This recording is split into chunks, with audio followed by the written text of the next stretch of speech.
Condamnation à mort de l'ex-président congolais Joseph Kabila Kabange pour trahison et crime de guerre. Les attaques des drones kamikazes Géranium 2 en plein cœur de Dnipro en Ukraine. La déclaration explosive de Donald Trump concernant les prix Nobel de la paix. Enfin, une révélation choc de la haute cour militaire congolaise sur l'ancien président congolais Joseph Kabila Kabange. Bienvenue sur Live Channel. Aujourd'hui, nous revenons sur 4 grandes actualités internationales et africaines qui font trembler la planète. L'ancien président congolais Joseph Kabila Kabange, au pouvoir de 2001 à 2019, a été condamné à mort par contumace le 30 septembre par la justice militaire de la RDC pour trahison et crime de guerre. Il est accusé de complicité avec le M23 soutenu par le Rwanda. Cette décision intervient alors que son retour discret en République démocratique du Congo, notamment à Goma, avait ravivé les craintes d'une restructuration de l'opposition. Exilé depuis 2023, aperçu en Afrique du Sud et en Namibie, Joseph Kabila Kabange bénéficie du statut de sénateur à vie. Malgré la levée du moratoire sur la pleine capitale en 2024, son arrestation reste peu probable. Aucune exécution n'a eu lieu depuis lors. En résumé, Joseph Kabila Kabange est condamné, mais son exécution ou son arrestation semble très incertain. Deuxième actualité, la ville de Dnipro en Ukraine a été secouée par des attaques de drones kamikazes russes de type Géranium 2. La cible, selon plusieurs sources, il s'agirait d'un centre d'affaires abritant un call center spécialisé dans la fraude téléphonique qui visait principalement les citoyens russes. Moscou présente donc cette attaque non pas comme une opération militaire classique, mais comme une riposte contre la cybercriminalité organisée depuis le territoire ukrainien. Pour Kiev en revanche, il s'agit d'une attaque illégale des infrastructures civiles, renforçant le climat explosif de la guerre. Une question reste ouverte. Aux États-Unis, un autre coup de tonnerre. Donald Trump est de retour dans l'actualité internationale. Après avoir présenté son plan de paix pour Gaza, l'ancien président américain Donald Trump a lâché une phrase qui fait polémique. Si je ne reçois pas le prix Nobel de la paix, ça sera une insulte contre les États-Unis d'Amérique. Donald Trump, fidèle à son style provocateur, affirme qu'il a déjà mis fin à plusieurs guerres durant son mandat et que le prix pourrait être donné à un gars qui n'a rien fait. Un message qui divise. Pour certains, Donald Trump a effectivement marqué la diplomatie au Moyen-Orient avec les accords d'Abraham. Pour d'autres, une déclaration purement électoraliste.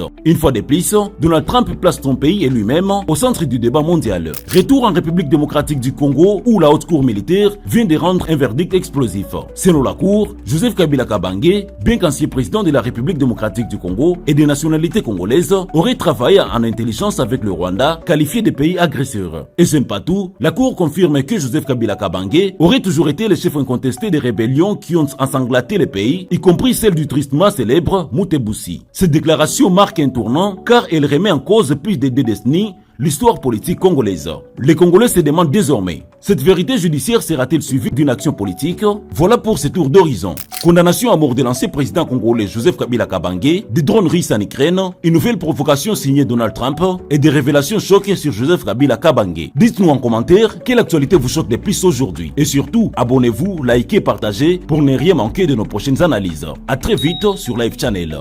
Lorsqu'il s'agit de crimes prévus au titre 9 relatif aux crimes contre la paix et la sécurité de l'humanité, une personne est pénalement responsable si elle commet un tel crime, que ce soit individuellement, conjointement avec une autre personne ou par l'intermédiaire d'une autre personne, et que cette autre personne soit ou non pénalement responsable. 2. Elle ordonne, sollicite ou encourage la commission d'un tel crime dès lors qu'il y a commission ou tentative de commission de ce crime. En vue de faciliter la commission d'un tel crime, elle apporte son aide, son concours ou toute autre forme d'assistance à la commission ou à la tentative de commission de ce crime, y compris en fournissant les moyens de cette commission.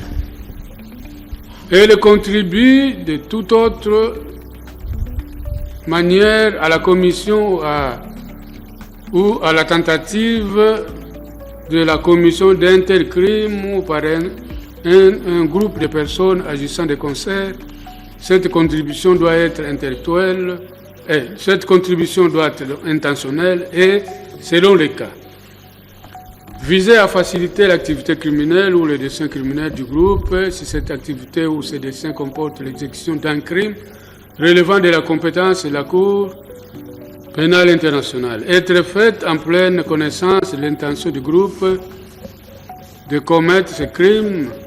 S'agissant du crime de génocide, elle incite directement et publiquement autrui à le commettre. Elle tente de commettre un tel crime par des actes qui, par leur caractère substantiel, constituent un commencement d'exécution, mais sans que le crime soit accompli en raison de circonstances indépendantes de sa volonté. Toutefois, la personne qui abandonne l'effort tendant à commettre le crime ou en empêche de quelque façon l'achèvement ne peut être puni en vertu du présent article pour tentative si elle a complètement et volontairement renoncé au dessein criminel. Dans les cas d'espèce, la Haute Cour militaire relève qu'en ce qui concerne le prévenu Joseph Kabila Kabange, il lui sera appliqué la forme de responsabilité individuelle prévue à l'article 21 bis.1, plus particulièrement la préparation indirecte ou la commission de crimes par l'intermédiaire d'un autre.